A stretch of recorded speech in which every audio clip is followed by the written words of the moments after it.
My classmate kept pushing me in the hallways and faced no consequences because his dad was on the school board. I got him expelled for pushing the wrong person. I was a junior in high school, and there was this kid named Colton who thought he owned the hallways because his dad donated money for the new gym. Colton was 6'2" and played varsity football and made sure everyone knew it by wearing his Letterman jacket even when it was 90 degrees outside. He had this thing where he'd push people into lockers when he walked by just because he could. Not hard enough to really hurt anyone, but enough to make you drop your books or spill your coffee. Teachers saw it but never said anything because Colton's dad was on the school board and his mom ran the PTA. The first time he pushed me, I was carrying my art project that took 3 weeks to finish. It was a sculpture made of wire and paper, and when Colton shoved me into the wall, it crushed completely. He looked at the destroyed project and laughed, saying I should watch where I was going. When I told the art teacher what happened, she said accidents happen and I should be more careful in crowded hallways. Colton was standing right there smirking because he knew nothing would happen to him. After that, Colton made me his favorite target. Every morning he'd find me at my locker and push me into it while his friends laughed. He'd time it so my face would hit the metal door. He'd push me in the cafeteria so I'd drop my lunch tray. He'd push me down the stairs but claim he was just trying to get by. He'd push me during PE and say it was part of the game even when we were just standing around.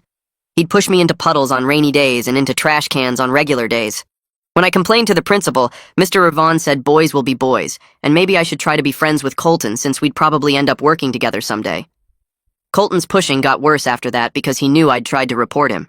He started adding commentary when he pushed me. He'd say I walked like I wanted to be pushed. He'd say I had a pushable face. He'd say some people were meant to be pushed and I was one of them. His girlfriend Brittany would giggle and say Colton was so funny. His friends would rate each push on style and effectiveness. Other kids started avoiding me because they didn't want to get caught in Colton's pushing radius. Teachers would see me getting pushed and suddenly need to look at important papers. The janitor told me to toughen up because life was full of pushers. My parents said to ignore him and he'd get bored, but Colton never got bored because pushing me made him feel powerful. That's when I started studying Colton's pushing patterns. He always pushed with his right hand. He aimed for the left shoulder to spin people into walls. He never pushed when certain teachers were around like Mrs. Rodriguez, who didn't care about his dad's money. He definitely never pushed when the superintendent visited, which happened once a month for board meetings. I learned the superintendent, Dr. Foster, had a daughter named Haley, who went to private school across town. She was small and quiet and wore thick glasses and looked exactly like the kind of person Colton would push if she went to our school. I did some research and found out Haley volunteered at the public library on Saturdays teaching kids to read. I started volunteering there too and became friends with her over a few weeks. Haley was actually cool, and we bonded over anime and true crime podcasts. When I mentioned I went to Jefferson High, she said her mom was the superintendent there. I told her about Colton pushing everyone, and she was horrified. She said her mom would never allow that, but I explained about Colton's dad being on the board. Haley got quiet and said she'd wanted to transfer to Jefferson, but her parents thought private school was safer. The next month was the board meeting, and Dr. Foster would be at school. I convinced Haley to come see the school since she was thinking about transferring. I told her to wear a Jefferson High visitor badge and walk the hallways during passing period to get a feel for the school. I may have also mentioned that Colton usually hung out by the gym between second and third period. Haley showed up wearing jeans and a hoodie, looking like any other student except for the visitor badge. She was walking down the hall when Colton saw her. He didn't recognize her as the superintendent's daughter because why would he? He just saw a small girl with glasses walking in his path. He pushed her hard into the trophy case. Haley's glasses went flying and she hit her head on the glass. Colton laughed and told her to watch where she was going. His friends high-fived him for the solid push. That's when Dr. Foster came around the corner. She'd been coming to check on her daughter's visit. She saw Haley on the ground with a bleeding forehead and Colton standing over her laughing. She saw the broken glasses and the cracked trophy case. She saw Colton's friends still celebrating the push. Doctor.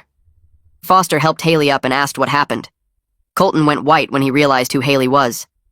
Dr. Foster's face changed in seconds. First, she looked confused, like she didn't understand what she was seeing. Then her eyes went wide with horror as she realized her daughter was hurt and bleeding. Then her whole expression turned to pure rage that made everyone in the hallway take a step back. She helped Haley stand up and checked her forehead where blood was dripping down. Then she turned to Colton and asked what his name was. Her voice was quiet, but somehow scarier than if she'd been yelling. Colton's face went from smug to panicked as he stammered out his name. His friends who'd been high-fiving him seconds ago suddenly remembered they had to be somewhere else and started backing away down the hallway. One of them actually turned and ran. Brittany, his girlfriend, just stood there looking shocked like she couldn't believe this was happening. Colton tried to explain that it was an accident, and he didn't see Haley in the hallway. He said the halls get crowded between classes and sometimes people bump into each other. Dr. Foster cut him off mid-sentence and asked why he was walking through the hallway shoving people in the first place. She said she watched him push her daughter hard enough to send her flying into the trophy case. She said that wasn't an accident or bumping into someone. Colton opened his mouth and closed it and opened it again, but no words came out. His face turned bright red, and he just stood there looking at the floor. Other students were gathering around watching this happen. Some had their phones out recording. Nobody was rushing to Colton's defense. The school nurse came speed-walking down the hallway with her medical bag. She took one look at Haley's bleeding forehead and told her they needed to go to the office right now to check for concussion. Doctor. Foster told Colton not to move a single inch from that spot. She pulled out her phone and called someone. I heard her say Mr. Vaughn's name and then school resource officer. Her voice was still that scary, quiet tone. I was standing about 10 feet away by my locker watching everything unfold. Part of me felt satisfaction seeing Colton finally get caught after months of pushing people with zero consequences. He looked terrified standing there with Dr. Foster glaring at him and students recording on their phones. But another part of me felt sick with guilt because I'd basically used Haley as bait to make this happen. I'd befriended her and convinced her to visit the school and told her exactly where Colton would be during passing period. She got hurt because I wanted revenge. The blood on her forehead was real. The broken glasses on the floor were real. I'd known Colton would push someone, and I'd made sure that someone was the superintendent's daughter, so he'd finally face consequences. Mr. Vaughn came rushing down the hallway looking nervous and sweaty. He was trying to smooth down his tie and fix his hair while he walked. He started talking before he even reached Dr. Foster about how hallways get rowdy during passing periods and sometimes students roughhouse. Dr. Foster held up one hand and he stopped talking immediately. She said her daughter had a head injury from being physically assaulted by a student while wearing a visitor badge on this campus. She said she wanted to know why students were being allowed to shove each other into trophy cases hard enough to cause bleeding. Mr. Vaughn opened his mouth but nothing came out. Baptiste Howard, the school resource officer, showed up next. He was this tall guy with a serious face who usually hung out in the main office. He looked at Haley's broken glasses on the floor and the cracked trophy case and Colton standing there looking guilty. Baptiste started asking questions to everyone who witnessed what happened. Students who usually avoided me because they didn't want to be near Colton's pushing radius suddenly had a lot to say. About a dozen kids told Baptiste they'd seen Colton push people regularly. They described incidents going back months. They mentioned other students who'd gotten hurt. Some of them had videos on their phones of Colton pushing people in previous weeks. One girl showed footage of him pushing a freshman into a trash can last Tuesday. Nobody had said anything before because Colton's dad was on the board and everyone knew complaints went nowhere. But now, with the superintendent's daughter bleeding and the resource officer taking statements, everyone wanted to talk. Colton got more pale with each new statement. Doctor. Foster told Baptiste to suspend Colton immediately pending a full investigation. Baptiste nodded and told Colton to come with him to the office. Colton looked like he might cry. His dad showed up within 20 minutes looking angry and ready to make threats. He came storming down the hallway in his expensive suit, talking about lawsuits and overreactions. Dr. Foster met him at the office door and told him they needed to speak privately. They went into a conference room and I couldn't hear what was said, but when Colton's dad came out 15 minutes later, he looked pale and defeated. He left without even looking at Colton. Whatever Dr. Foster said to him had worked. I waited until things calmed down and then went to the nurse's office to check on Haley.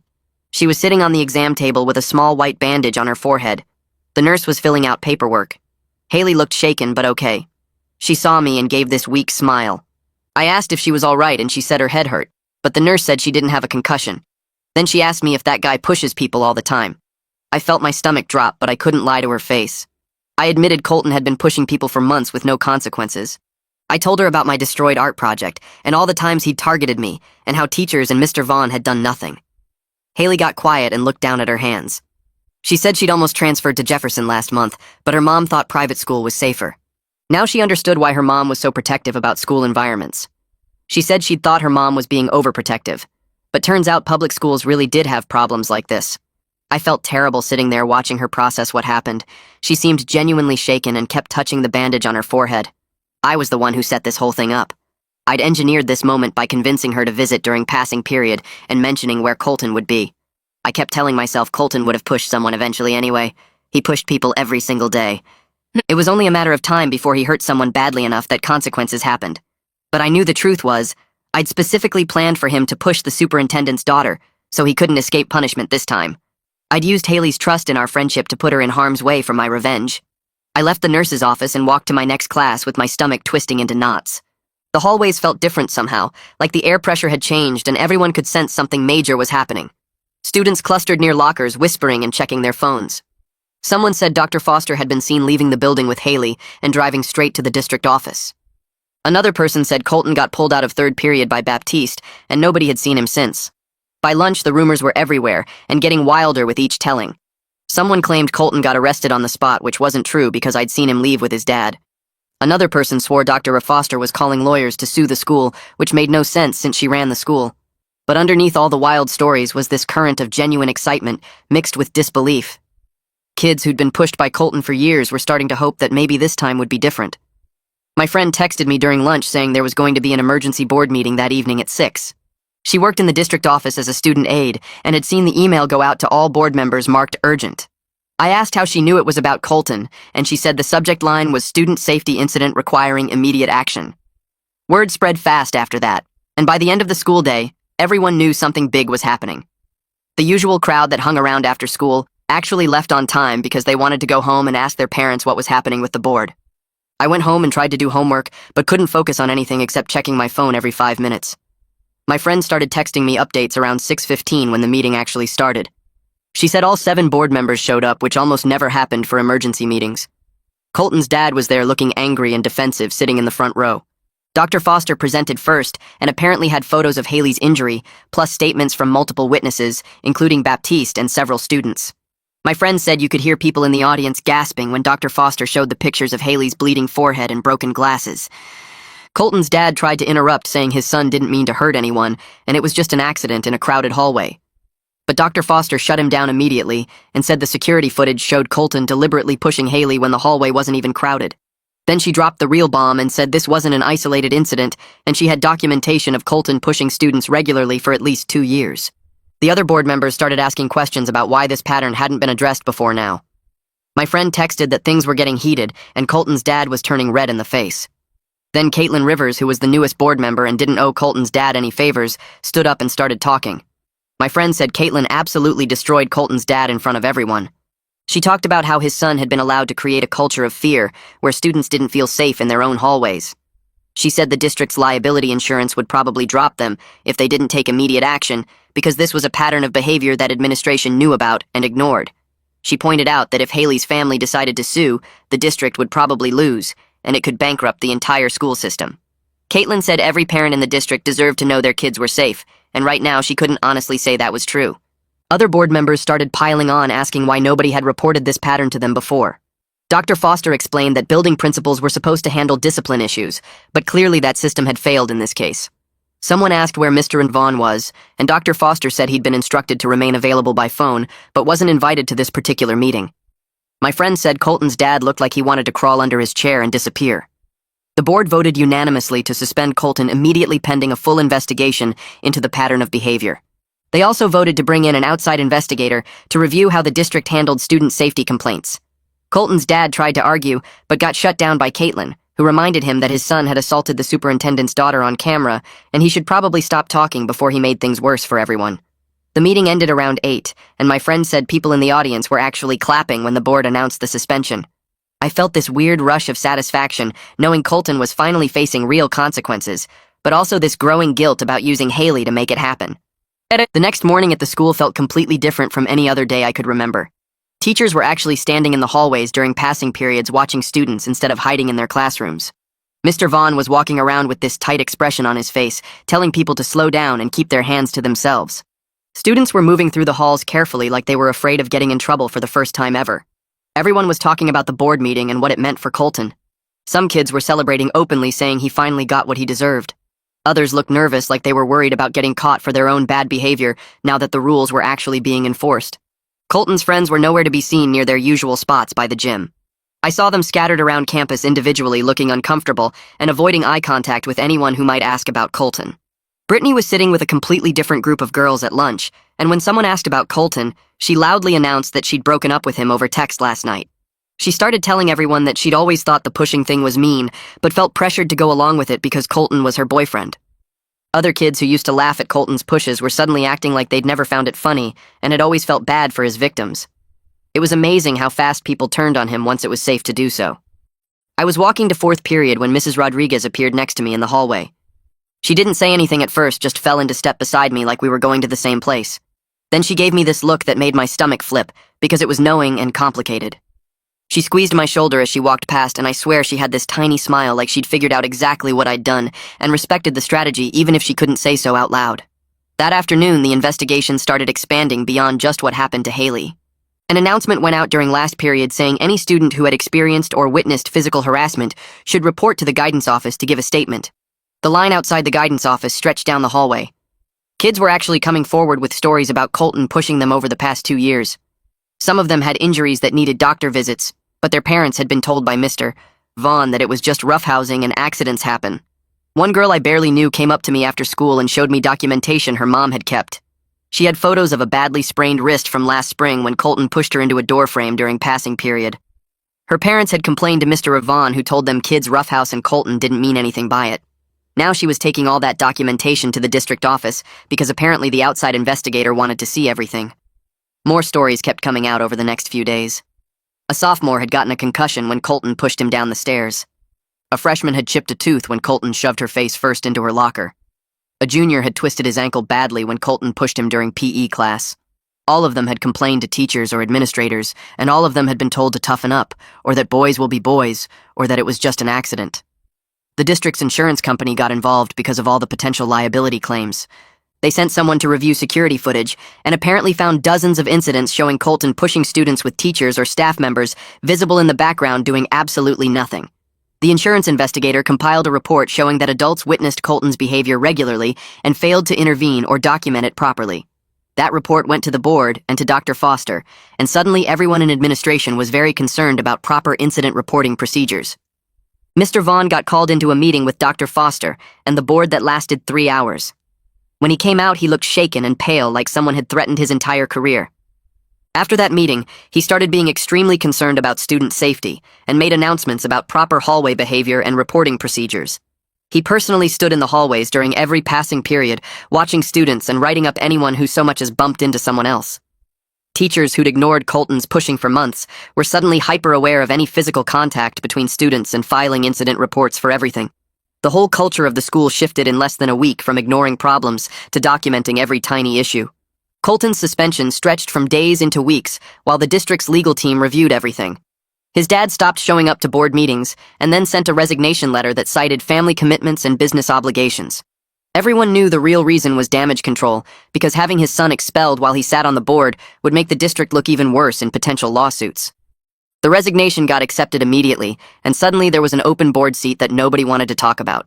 Students whispered about it in the hallways, and teachers acted like nothing had changed, even though everyone could feel the shift in power dynamics. The investigation kept expanding with more students coming forward and more documentation piling up in Dr. Foster's office. Security footage got reviewed frame by frame showing incident after incident that staff members had witnessed and ignored. The insurance company's report got thicker every day with new liability concerns and recommended policy changes. Mr. Vaughn started looking nervous whenever he walked past groups of students, like he was afraid someone would file another complaint about him specifically. I got called out of third-period English class by a student aide who handed me a note saying, "Doctor, Foster wanted to see me in her office." My stomach dropped because this felt like the moment she'd figured out what I did. I walked to the district office building trying to prepare explanations that wouldn't make me sound like a manipulative person who used her daughter as bait. The secretary told me to go right in and Dr. Foster was sitting at her desk with a folder open in front of her. She looked up and smiled, which threw me off because I was expecting anger or disappointment. She thanked me for coming and asked me to sit down. Then she said she wanted to thank me personally for being such a good friend to Haley during a difficult time. I relaxed slightly, but stayed alert because this could still be a trap. Dr. Foster asked how long Colton had been targeting me specifically, and I realized she genuinely didn't know the full extent of what had been happening to me personally. I told her everything starting with the destroyed art project from junior year. I explained how Colton made me his favorite target after that, and pushed me every single day for months. I described the failed complaints to teachers and the meeting with Mr. Vaughn where he told me boys will be boys. I talked about the constant anxiety of walking through hallways and never knowing when I'd get shoved into a locker or down the stairs. Dr. Foster listened with this tight expression on her face, like she was physically holding back anger. She took notes on everything I said and asked specific questions about dates and witnesses. She wanted names of every teacher who saw incidents and did nothing. She asked about documentation I might have, like photos of injuries or texts to friends about what happened. I gave her everything I could remember, including the dates of my complaints to Mr. Vaughn that went nowhere. By the end of my explanation, Doctor. Foster's jaw was clenched and she was gripping her pen so hard her knuckles went white. Dr. Foster asked why I hadn't come directly to her office with my complaints instead of going through building administration. I explained that students don't really have access to the superintendent's office, and I didn't even know that was an option. I told her we're always taught to follow proper channels, which means going to teachers first, then counselors, then the principal. Going over everyone's heads to the superintendent seemed like something that would get me in trouble for not following procedures. I mentioned that other students had tried reporting problems to the district office before and got sent back to their building principals who then did nothing. Doctor. Foster closed her eyes for a second like she was processing something painful. She said the system had failed me and other students badly by creating barriers instead of access. She promised immediate policy changes to create direct reporting mechanisms that would bypass building administrators when students felt unsafe or unheard. She looked genuinely upset in a way that seemed personal and not just professional. She said no student should have to strategize about how to get help or worry about following the right procedures when they're being hurt. She talked about how the system was designed to protect administrators and the district instead of protecting students. She promised new policies within 2 weeks, including an anonymous online reporting system that would go directly to her office and an outside investigator. She said every report would get a response within 24 hours and students would get updates on what actions were being taken. She asked if I would be willing to serve on a student advisory committee that would help design these new systems. I agreed, because it felt like something good could come out of all this mess, even though I still felt guilty about how it happened. My phone buzzed during lunch on Friday with a text from Haley asking if we could meet at the library on Saturday like usual. I stared at the message feeling anxious about facing her after everything that happened. Part of me wanted to cancel and avoid the conversation, but that seemed cowardly after she'd been the one who got hurt. I texted back saying yes and asked what time. She responded with our normal meeting time like nothing had changed. I spent the rest of Friday and all of Saturday morning feeling sick with worry about what she would say. I kept rehearsing explanations in my head, but none of them sounded good enough to justify what I'd done. I got to the library 15 minutes early and shelved books in the children's section to keep my hands busy. Haley showed up exactly on time wearing jeans and a sweater with her new glasses that looked almost identical to the ones that broke. She had a small bandage on her forehead, but otherwise seemed fine physically. We started our usual routine of shelving returned books and helping kids find what they needed. She was quieter than normal and didn't laugh at the funny book titles we usually joked about. We worked side by side for almost an hour before she finally spoke about what happened. She asked if I knew Colton would push her when I suggested she visit the school that day. Her voice was calm, but her hands were shaking slightly as she shelved a picture book. I froze with a book halfway onto the shelf because I didn't expect her to figure it out so quickly. She kept talking without looking at me and said she'd been thinking about everything all week. She mentioned how I specifically told her what time to visit and where Colton usually hung out. She pointed out that I suggested wearing a visitor badge, which made her look like a regular student instead of someone important. She said the timing was too perfect for it to be a coincidence that her mom came around the corner right after Colton pushed her. Her voice got tighter as she listed all the details that didn't add up to an accident. She finally turned to look at me and asked directly if I set the whole thing up knowing she would get hurt. I considered lying for about 3 seconds but couldn't do it to her face after everything. I admitted that I knew Colton pushed people in that hallway during that time period. I said, I thought if Dr. Foster saw it happen to someone she cared about, then she would have to do something about it. I explained that I'd tried every proper channel and nothing worked, so I got desperate. My voice came out shaky, and I couldn't look at her while I talked. I said I knew it was wrong to manipulate the situation, but I didn't know what else to do after months of getting hurt with no help. I told her I never wanted her to get injured, and I was sorry she got caught in the middle of my plan to stop Colton. Haley got quiet, and her face went through several expressions I couldn't read. She asked if our whole friendship was just about using her to get revenge on Colton. Her voice cracked slightly on the word friendship, and I felt worse than I had all week.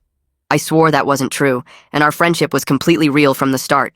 I explained that I started volunteering at the library, genuinely wanting to help kids learn to read. Meeting her was random, and becoming friends were real.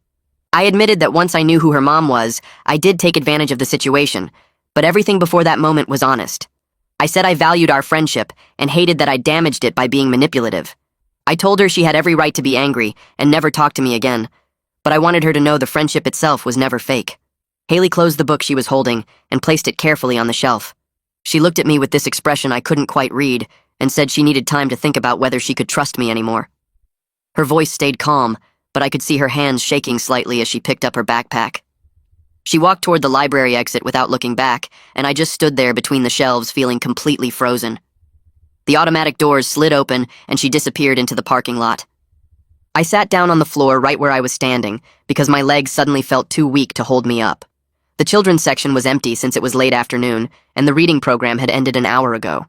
I stared at the colorful alphabet posters on the wall and felt like absolute garbage. Colton had been pushing people for months and deserved consequences, but Haley didn't deserve to get hurt just because I wanted revenge. I'd manipulated someone who became a real friend and used her as bait to trap someone I hated. The worst part was knowing I'd do it again if I had to, because nothing else had worked to stop Colton. I sat there for maybe 20 minutes before finally getting up and leaving the library. The drive home was a blur, and I couldn't remember a single song that played on the radio. The next week at the school felt strange because everyone was talking about the investigation. Dr. Foster had brought in someone from the district office to review everything related to Colton's behavior. Students were getting called to the main office to give statements about what they'd witnessed over the past 2 years. I got called in on Tuesday morning and spent an hour telling the investigator about every push I could remember. She took detailed notes and asked specific questions about dates and locations and whether any adults had been present. By Thursday, the hallways were buzzing with rumors about what the investigation had found. Someone said they'd reviewed security footage going back 18 months. Another person claimed they'd interviewed over 40 students. Friday afternoon, the announcement came through during last period. Colton was expelled effective immediately for repeated physical harassment and creating an unsafe environment. The statement mentioned full documentation of the pattern going back 2 years and violation of multiple district policies. Students started texting each other before the announcement even finished. Colton's friends looked shocked, like they never actually believed he'd face real consequences. I sat in my history class staring at my textbook and feeling this weird emptiness instead of the victory I'd expected. The district moved fast after that. Within a week, they announced new policies requiring staff to report any physical contact between students immediately, regardless of whether it seemed serious. They created an anonymous reporting system that went directly to district administration instead of building principals. The new system had a phone number and online form that bypassed all the people who'd been ignoring complaints for months. Dr. Foster sent an email to all families explaining the changes and apologizing for the failures that had allowed Colton's behavior to continue unchecked. She specifically mentioned that student safety was the district's top priority and they were implementing immediate reforms. The email got shared on social media and local news picked it up. Suddenly, Jefferson High was the example of a district taking student harassment seriously after years of looking the other way. Several teachers got written reprimands for failing to report Colton's behavior. My art teacher was one of them, and she looked embarrassed every time I saw her in the hallway. The music teacher got reprimanded too, along with 2 PE coaches who'd witnessed pushes during class and done nothing. Mr. Vaughn got reassigned to a district office position away from direct student contact. The official reason was restructuring, but everyone knew it was because he'd dismissed complaints and told students to make friends with their bullies. A new assistant principal started the following Monday and spent her first week meeting with student groups to hear about safety concerns. The whole administrative culture shifted almost overnight once board politics stopped protecting people who ignored problems. I should have felt victorious watching all these changes happen. Colton was gone, and the system that protected him was dismantled piece by piece. Students were safer, and adults were finally being held responsible for ignoring harassment. Everything I'd wanted to achieve had happened. But mostly I just felt empty sitting in classes and walking through hallways that no longer felt threatening. Colton faced consequences, but I'd damaged a real friendship to make it happen. I'd manipulated someone innocent and put her in harm's way to get revenge on someone guilty. The victory felt hollow because I knew what I'd done to achieve it. Haley's hurt expression when she figured out I'd set her up kept replaying in my mind during classes. I'd wanted justice, but the cost turned out to be higher than I'd expected. My parents noticed I was quieter than usual at dinner that week. Mom asked if everything was okay at the school and I said it was fine. Dad mentioned I seemed distracted and asked what was wrong. I couldn't explain the whole situation about manipulating the superintendent's daughter to expose a bully, so I just said I was dealing with friendship drama. They exchanged that parent look where they communicate without talking, and Mom said teenage friendships could be complicated. Dad told me to give it time and things would work themselves out. They seemed satisfied with that explanation and went back to talking about normal family stuff. I pushed food around my plate and nodded at appropriate times while thinking about how I'd probably destroyed the best friendship I'd made in months. Haley didn't text me for 2 weeks. I kept checking my phone hoping to see her name pop up, but nothing came through. I wanted to reach out and apologize again, but figured she needed space to decide if she could forgive me. Every Saturday, I went to the library hoping she'd show up for her volunteer shift, but she never did. The coordinator mentioned Haley had taken a break from volunteering and didn't know when she'd be back. I shelved books alone and thought about all our conversations about anime and true crime podcasts. We'd spent hours talking about theories and character development, and now that was probably over because I'd used our friendship as part of my revenge plan. I typed out apology texts a dozen times, but deleted them all because words felt inadequate for what I'd done. At the school, things were genuinely better without Colton. Hallways felt safer, and students weren't constantly looking over their shoulders waiting to get pushed. People walked at normal speeds instead of hurrying past certain areas. The trophy case hallway near the gym became just another hallway instead of a danger zone to avoid. Teachers were actually enforcing behavior rules now that board politics weren't protecting anyone. Students reported problems, and adults responded immediately instead of making excuses. The anonymous reporting system got used constantly during those first few weeks, as people reported incidents they'd been too scared to mention before. The new assistant principal took every report seriously and investigated thoroughly. Jefferson High was becoming the kind of school it should have been all along. Other students who were targeted by Colton started talking to me. Some approached me directly in the cafeteria or hallways to thank me for finally getting him stopped. A sophomore told me Colton had been pushing her since freshman year and she'd given up reporting it after teachers did nothing. A junior mentioned his parents had considered transferring him to private school because of Colton's harassment. They seemed grateful that someone had finally found a way to make the system work, but others gave me these knowing looks like they sensed something more complicated had happened. They thanked me, but their eyes showed questions they didn't ask directly. I accepted their thanks and felt guilty because they didn't know I'd manipulated an innocent person to achieve the outcome they were celebrating. Mrs. Rodriguez pulled me aside after class on Friday. She closed the classroom door and said she was proud I'd found a way to make the system work when it was failing students. Her approval meant something because she'd been the one teacher who never tolerated Colton's behavior. She mentioned she'd suspected someone would eventually force the administration to face consequences for their negligence. She didn't ask directly if I'd orchestrated what happened, but her expression suggested she'd figured it out. Her pride in my actions should have felt good, but instead, it made the guilt about Haley worse. Mrs. Rodriguez saw me as someone who'd fought back against injustice, but I knew I'd crossed lines that shouldn't be crossed. I thanked her and left the classroom feeling more confused than ever about whether the ends had justified the means. 3 weeks went by without any messages from Haley, and I kept checking my phone hoping to see her name pop up. I drafted texts apologizing again but never sent them because words felt empty after what I'd done. Finally, on a Tuesday afternoon, my phone buzzed with a message from her asking if we could meet up and talk. My stomach twisted into knots as I typed back saying yes, and we agreed to meet at the coffee shop near the library on Saturday morning. The week dragged by while I wondered what she wanted to say and whether she'd decided our friendship was over for good. Saturday morning, I showed up 15 minutes early and sat at a corner table picking at a muffin I couldn't really eat. Haley walked in right on time, wearing jeans and a hoodie with her hair pulled back, and she looked tired, like maybe she hadn't been sleeping well either. She ordered a hot chocolate and sat down across from me without saying anything at first.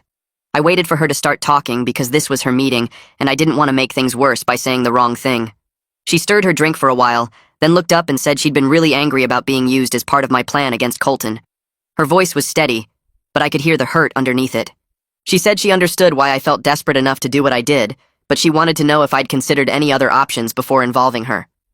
The question hung in the air between us, and I knew I had to be completely honest this time. I admitted I should have tried going to her mom directly, or gotten my parents involved with pushing the school board to take action.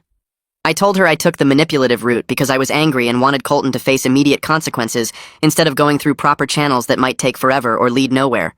Saying it out loud made me realize how selfish my thinking had been. I'd been so focused on making Colton pay that I didn't care who got hurt in the process as long as it wasn't me. Haley listened without interrupting, and when I finished, she was quiet for another minute. Then she said what hurt most wasn't even the fact that I used her, but that our whole friendship now felt questionable. She said she kept going back through our conversations and interactions, wondering which parts were genuine and which were strategic moves to get closer to the superintendent's daughter. Her words hit hard because I knew exactly what she meant about not being able to trust your own memories of something that felt real. I leaned forward and told her everything about our friendship, except the very first decision to start volunteering at the library was completely real. I said I genuinely liked hanging out with her and talking about anime and true crime podcasts and all the random stuff we bonded over. I explained that once I got to know her, she stopped being a means to an end and became an actual friend, which made what I did even worse because I betrayed someone I cared about. Haley stared into her hot chocolate for what felt like forever, and I sat there barely breathing while I waited for her response. She finally said she wanted to try continuing the friendship, but needed me to promise complete honesty going forward about everything. No more manipulation or hidden agendas or using people to solve my problems.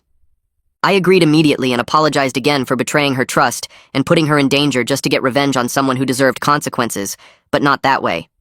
She nodded slowly and said, rebuilding trust would take time, but she was willing to try if I was serious about being a better friend. We finished our drinks and made plans to meet at the library the following Saturday like we used to do. Walking out of the coffee shop, I felt lighter than I had in weeks, even though I knew our friendship would be different now. The next few weeks were awkward as we tried to find our rhythm again. Our conversations felt stilted at first, like we were both being extra careful not to say the wrong thing. But gradually, things started feeling more natural as we fell back into talking about new anime episodes and debating theories about true crime cases. Haley would sometimes make comments that showed she was still processing what happened, but she never threw it in my face or made me feel worse than I already did. Meanwhile, at the school, things were changing in bigger ways than just Colton being gone. One morning during announcements, the principal said Dr. Foster was creating a student advisory council that would report directly to her office about safety concerns and other issues affecting students.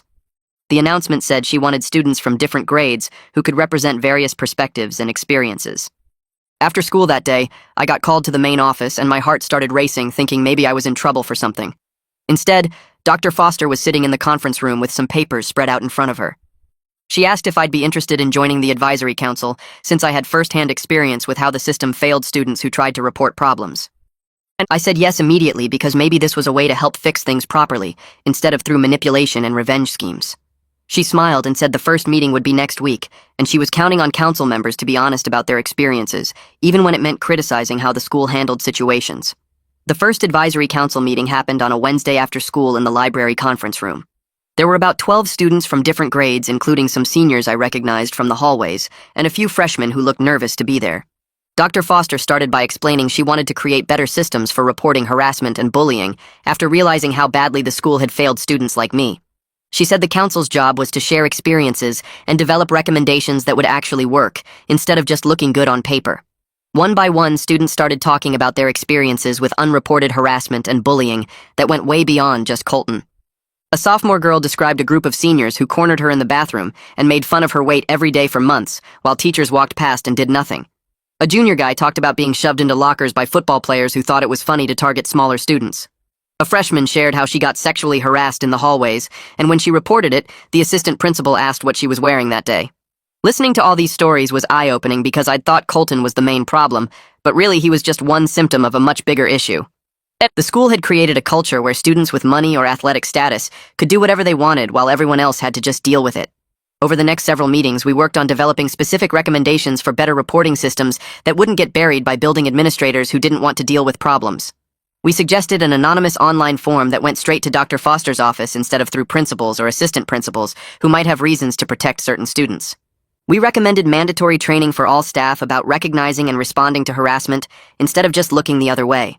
We came up with consequences for administrators who ignored legitimate complaints, including having to explain their decisions to the school board in public meetings.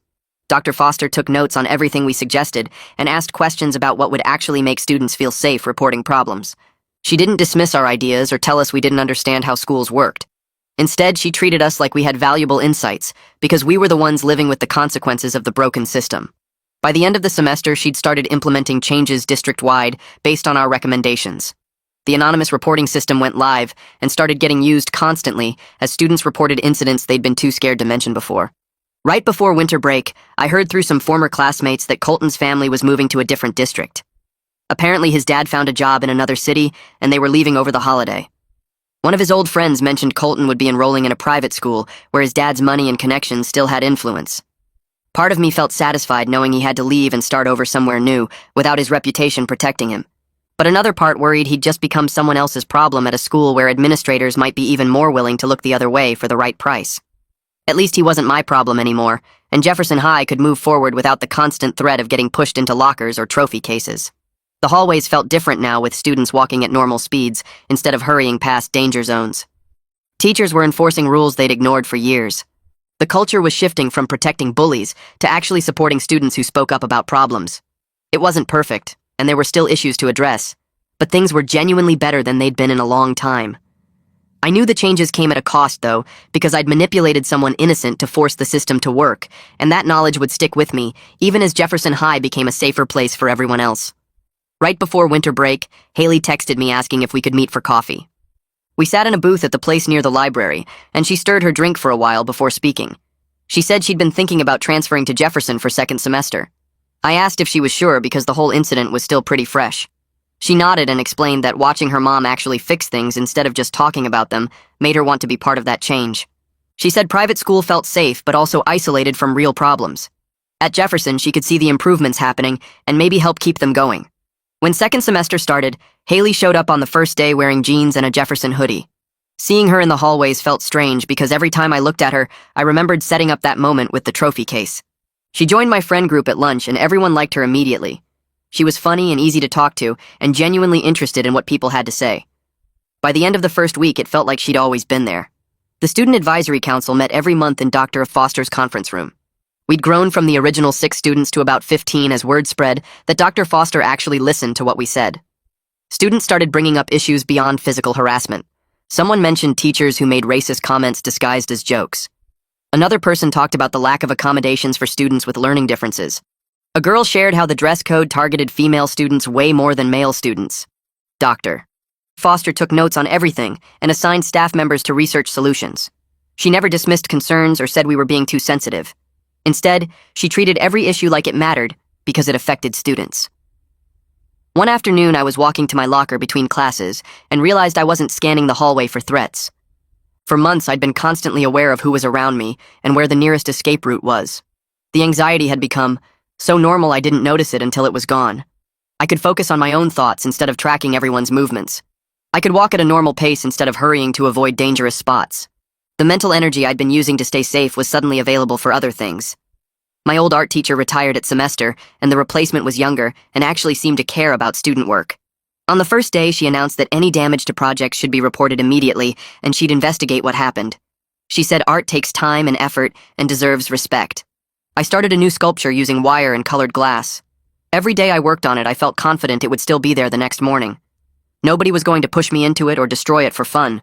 The fear was gone, and I could actually enjoy creating something again. Every Saturday, Haley and I volunteered at the library together like we had before everything happened. We shelved books and helped kids with reading and talked about anime between tasks. Our friendship felt solid again, but there was this underlying awareness that trust had been broken and rebuilt. It wasn't quite the same as before, but maybe that was okay. We both knew what had happened and chose to move forward anyway. That felt more real than pretending nothing had changed. Sometimes she'd reference the incident casually, and I'd feel guilty all over again. Other times we'd laugh about something completely unrelated and it felt normal. The friendship required more effort now, but we were both willing to put in that work. Spring semester brought news that 2 other districts were looking at Jefferson's Student Advisory Council as a model. Dr. Foster shared this at one of our meetings and said our work was creating change beyond our own school. She credited us with showing administrators that student voices actually mattered when given proper channels. Other districts wanted to implement similar systems where students could report concerns directly to superintendents instead of getting buried at the building level. Hearing that our work was spreading felt good, but also weird. We'd started this because Colton pushed people and nobody stopped him. Now it was becoming something bigger about how schools listen to students. In March, I got my acceptance letter to a summer art program at the state university. It was competitive, and I'd spent weeks on my application portfolio. Mrs. Rodriguez had written one of my recommendation letters, and when I thanked her, she said she'd mentioned both my artistic abilities and my advocacy work. She said colleges wanted students who created change, not just followed rules. Having both those things on my application apparently helped. The program ran for 6 weeks in July and August and would let me work in actual university studios with professional artists. I'd been worried about affording it, but the acceptance came with a scholarship covering most of the cost. Colton's name came up occasionally in conversations, but mostly as a reference point for how things used to be. Someone would mention feeling unsafe in a certain situation, and another student would say at least it wasn't like when Colton was here. The fear he'd created had been replaced with a culture where speaking up was encouraged instead of punished. Teachers enforced rules they'd ignored before. Students reported problems instead of just accepting them. The hallways felt different not just because Colton was gone, but because the whole system had changed. New students who'd never experienced his pushing couldn't quite understand what it had been like. They just knew Jefferson as a school where concerns got addressed. At the final advisory council meeting of the year in late May, we gathered in Dr. Foster's conference room one last time before summer. She thanked everyone for their contributions throughout the year. She specifically said that student voices had changed policies that adults had ignored for way too long. She admitted the system had failed students badly by protecting certain people because of their parents' positions.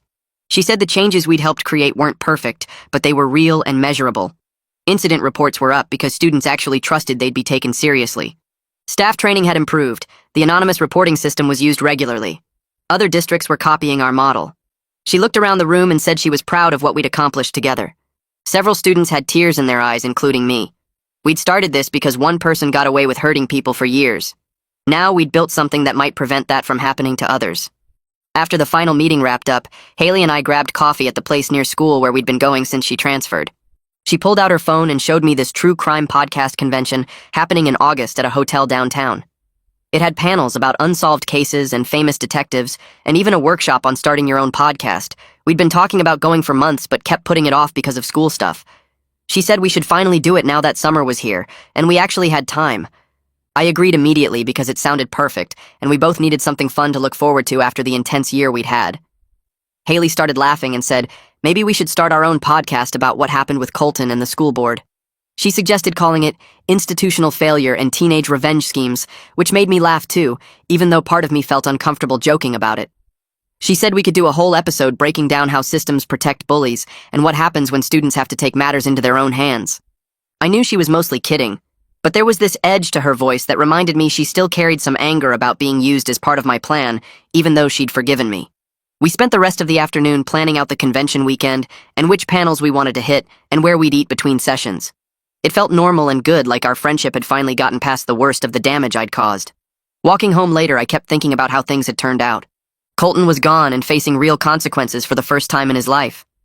The hallways at Jefferson felt safer, and students actually believed their concerns would be heard now. The advisory council was making real changes that would help people long after I graduated. I'd gotten exactly what I wanted when I started this whole thing. But the path I took to get there compromised everything I thought I believed about doing the right thing. I'd manipulated someone who trusted me and put her in danger to achieve my goal. Haley became a real friend, but our friendship started with me using her as a tool for revenge. Justice happened, but it wasn't clean or simple like I'd imagined it would be. There was no moment where I felt purely good about what I'd done, because the cost was always sitting there in the back of my mind. I'd stopped someone guilty by hurting someone innocent, and that truth made the victory feel hollow, even when I looked at all the positive changes that came from it. Junior year ended with the usual chaos of final exams and yearbook signings and people making summer plans. I felt grateful for how different things were compared to the beginning of the year, when I'd spent every day looking over my shoulder waiting for Colton to push me. The constant fear was gone, and I could walk through school without that tight feeling in my chest. But I was still working through the complexity of achieving something good through methods I wasn't proud of. Haley's forgiveness helped more than I could explain, because knowing she understood why I'd done it made the guilt slightly more bearable. We'd built something real from the mess I'd created, and that mattered even if it didn't erase what I'd done. I knew I'd always carry the knowledge that I manipulated someone innocent to stop someone guilty. That truth would be part of me forever, even as things got better, and the school became safer, and students felt empowered to speak up. The changes were real and lasting, but so was the moral compromise I'd made to create them. Living with both those things at once was harder than I'd expected, but it was the reality I'd chosen when I decided to engineer Colton's downfall instead of finding another way.